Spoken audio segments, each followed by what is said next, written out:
Ali Larijani, Iran's top nuclear negotiator, is conducting high-level talks with the IAEA and the European Union this week. He's about to leave for Lisbon, where he'll be negotiating with Javier Solana. But before he goes, he's agreed to give us, Press TV, an exclusive interview. What are you going to be talking to Javier Solana about today? عرض بشد این یک پیشینه تاریخی داره. در واقع ما در آنکارا و بعد در اسپانیا مذاکراتی داشتیم با آقای سولانا که یه ایده های اونجا مطرح شد. There's a historical background to this matter. There have been talks and ideas discussed with Mr. Solana in Ankara and Madrid, which upon that we are going to continue. قرار شد که بعد معاونین ما روی ایده ها کار کنند. And so it was decided to have our deputies to work out on those ideas. صورت پذیرفت. And that has, matter of fact, been materialized. نتیجه اون در اجلاس امروز مطرح میشه. The result of that work is going to be discussed in our today's meeting. هدف این است که به نوعی به یه فرمتی برسیم که مذاکرات آغاز بشه و همچنین مسائلی هم که با آژانس وجود داره حل و فصل بشه. The main idea is to reach out for a format that the main course of the negotiation could get started, as well as having a timetable or a plan to be drawn with the agency to settle the outstanding issues. In your opinion, can you tell me how badly are the UN sanctions actually affecting Iran? اصلا یه پرونده ایران رو از آژانس بردن به شورای امنیت کار غلطی بود. The basic idea of referring the Iranian case to the UN Security Council has been a wrong move. آژانس مرکز حرفه‌ای برای حل و فصل مسائل اتمی است. Because agency is a professional center to resolve the issues around the nuclear matter. متأسفانه خب اینا کار رو از دست مرکز حرفه‌ای در بردن با رفتارهای سیاسی تندروانه می‌خواستن فشار به ایران بیارن، اما این توفیقی خیلی نداشته. Unfortunately, they withdrew the case from a professional center, referring it to a place that they could somehow exert political pressure, which has not been productive. سخت نیست که شما کارنامه اعمال رو مشاهده کنید. به هر حال 2 تا قطعنامه صادر کردن به قصد اینکه ایران صرف نظر کنه از فعالیت اتمی صلح‌آمیز خودش، ولی این کار صورت نپذیرفت. ایران You can clearly see the impact of this work. They have somehow passed to resolution to exert pressure on Iran, somehow to prevent Iran from pursuing its program, and Iran has not given in, and you can see the program has been continued. نشون میده که این روش معقولی نیست. That shows that the approach is not the right one. ما همیشه گفتیم که این موضوعی است که باید در درون مذاکرات حل بشه. منتها اونا شرط‌هایی برای مذاکرات گذاشتن که عملاً محقق نشد. All along we have said that this is an issue that should be settled in the course of the negotiation. However, with preconditions that they imposed upon this negotiation, they never allowed this negotiation to be kicked off. You said yesterday that you were prepared to make reasonable compromises. What exactly do you mean by that? What compromises are you willing to make? گامش همین بحث بود که به خاطر رفتار نادرست اونها همکاری ما با آژانس در یه سطوحی تعریف شد. رفتار اونها این کار رو انجام داد. One impact was to somehow define the relation and the degree of the cooperation with the agency IAEA at a certain level because of their wrong approach and wrong attitude shown towards us. اگر رفتارشون رو تصحیح کنن حتما در این زمینه تأثیر خواهد گذاشت. Should we be able to witness change of attitude, there would definitely be as well other impacts on the other side too.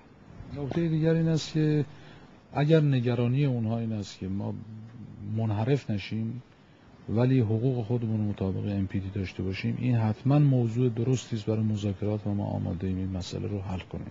Second point, should there be a serious concern about their ideas of having any deviation on our part taking place, and we would on the other hand be able to observe their recognition of our full right to our activities. ما این دو موضوع رو با هم به عنوان 2 مسئله مهم در نظر بگیرن، یعنی عدم انحراف و داشتن غنیسازی در ایران، این موضوعی است که کاملا قابل حل هست. در درون مذاکرات هم میشه راجعش صحبت. But should they be able to take these 2 matters into account simultaneously, that no deviation and Iran's right to develop its nuclear technology, that's a matter that could be taken up for discussion in Iran. Do you feel that all this focus on Iran's nuclear program is a little bit unfair, given that the West and Israel, lots of countries in the world, already have nuclear weapons? حتما همینطوره. این مسئله نیست که امروز بیان بشه. It is definitely so, and it's not something that has been said today. آقای برادعی چندین بار به این مسئله اشاره کردن که رفتار دوگانه‌ای که نسبت به مسئله رعایت NPT انجام شده مشکلاتی در دنیا به وجود آورده. Time and again it's been referred to by Mr. Al-Baradei that the double standards that have so far been adopted by the Westerners towards the implementation of the non-proliferation treaty has caused tremendous problems around the world. چون NPT دو تا محور اساسی داره. یکی این که کشورهایی که NPT رو بپذیرند دارای دانش صلح‌آمیز هسته‌ای باشند. نکته دوم این که کسانی که به سمت سلاح رفتن و سلاح دارن خلع سلاح بشن. Because there are two major principles embedded within the body of the non-proliferation treaty. One, for the countries that have joined the NPT to enjoy their rights to develop their peaceful nuclear technology. And secondly, for those who have already developed and deviated toward the weapons of nuclear weapons, just go on a disarmament program. شما کارنامه آژانس رو ملاحظه بکنید، یک گام در مورد خلع سلاح تونستن بردارن؟ Just simply take a look at the agency's record. Has there been any positive steps so far taken towards the disarmament?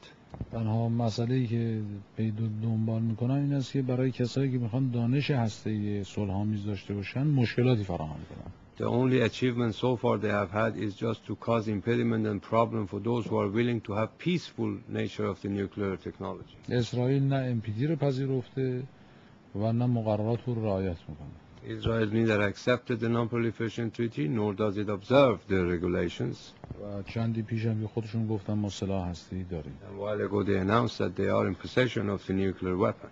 حالا شما مقایسه کنید به کشوری که NPT رو نپذیرفته، خودش هم ادعا میکنه سلاح هسته‌ای داره، شورای امنیت هیچ واکنشی نداره برای حمایت میکنه، اما در مورد ایران که ما NPT رو پذیرفتیم و دنبال فناوری صلح‌آمیز هسته‌ای هستیم این گونه فشارها رو طراحی میکنه. این نشون میده رفتار دوگانه دارن، ولی متاسفانه توجه ندارن که در دراز مدت اعتبار شورای امنیت رو از بین خواهم برد.